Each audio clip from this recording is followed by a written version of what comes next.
बहुत समय पहले सत्ययुग के अंत में हिमालय की गुफाओं में एक रहस्यमय लोक छुपा हुआ था जिसका नाम था नागलोक। यहाँ अनगिनत नाग नागिनें रहते थी। उनमें सबसे शक्तिशाली थी नागिन सुरमया।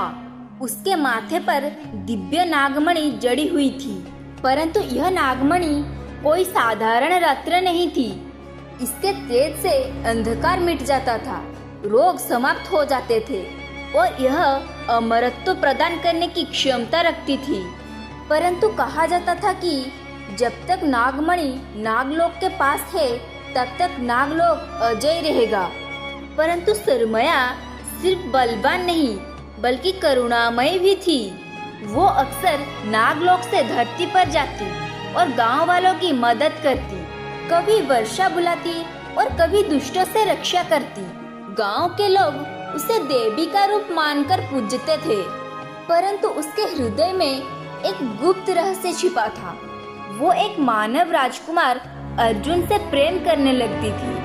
अर्जुन वीर, धर्मनिष्ठ और दयालु था। दोनों की गुप्त भेंटें होती। चांदनी रातों में वे गुफा के पास मिलते और जीवन भर साथ रहने का प्रण करते। फिर देवताओं ने यह देखा तो वे चिंतित हो उठे। फिर इंद्र ने कहा, एक नागिन और मानव का मिलन नियमों का विरुद्ध है, यह संसार का संतुलन बिगाड़ देगा। पर सुरमया ने उत्तर दिया, प्रेम किसी सीमा को नहीं मानता।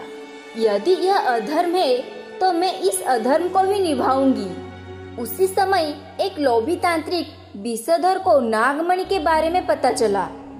उसने सोचा, अगर मैं नागमणि पालूं तो देवताओं से भी शक्तिशाली बन जाऊंगा। फिर उसने छल से अर्जुन को अपने बस में कर लिया। विषधर ने उसे विश्वास दिलाया कि नागमणि से वो और सुरमया सदा के लिए अमर हो सकते हैं। अर्जुन, जो प्रेम के वशीभूत था, उसकी बातों में आ गया और नागमणि लेने के लिए गुफा की ओर बढ़ चला। फिर जब सुरमया ने देखा कि अर्जुन नागमणि की ओर हाथ बढ़ा रहा है, उसका हृदय टूट गया। उसने रोते हुए कहा, अर्जुन, क्या तुम्हें मेरा प्रेम ही पर्याप्त नहीं था? क्या तुम अमरत्व के लालच में आ गए? फिर अर्जुन शर्मिंदा हुआ, पर तभी विषधर ने मंत्रों से उसी पर अधिकार कर लिया। परंतु अब अर्जुन विषधर की कठपुतली बन चुका था। फिर भयानक युद्ध हुआ। विषधर ने अग्निबाण चलाए।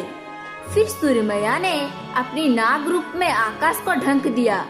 बिजली कड़की, धरती फटी और पूरा जंगल रणभूमि बन गया। फिर युद्ध के बीच सुरमया ने अपने प्रेमी अर्जुन को बचाने के लिए अपनी शक्तियां त्याग दी। फिर नागमणि का तेज फैलाकर उसने विषधर के सभी काले मंत्रों को नष्ट कर दिया। परंतु इस बलिदान के कारण उसका शरीर धीरे धीरे पत्थर में बदलने लगा। फिर अर्जुन रो पड़ा, मुझे माफ कर दो सुरमया, मैंने तुम्हें धोखा दिया। फिर सुरमया मुस्कुराई और बोली, प्रेम कभी मृत्यु से नहीं मरता अर्जुन। मैं नागलोक में रहकर भी तुम्हारे हृदय में जीवित रहूंगी। और फिर वो पत्थर की मूर्ति बन गई। समय समय की बात है, कहा जाता है कि हर 100 वर्ष में नाग पंचमी की रात को उस मूर्ति से सुरमया की आत्मा बाहर आती है। वो किसी भी निर्दोष की रक्षा करती है और दुष्टों का नाश करती है। अंततः गांव वाले आज भी उस मूर्ति के पास दूध चढ़ाते हैं और मानते हैं कि जब संकट आता है तो वही नागिन उनकी रक्षक बनकर लौट आती है। नागिन सुरमया की यह गाथा सिर्फ प्रेम की नहीं बल्कि बलिदान, विश्वास और धर्म की कहानी है। वो आज भी यह सिखाती है कि प्रेम अमर है, लालच का अंत विनाश है और सच्ची शक्ति हमेशा रक्षा में ही निहित होती है। तो दोस्तों, आज की यह कहानी कैसा लगा कमेंट करके जरूर बताइएगा।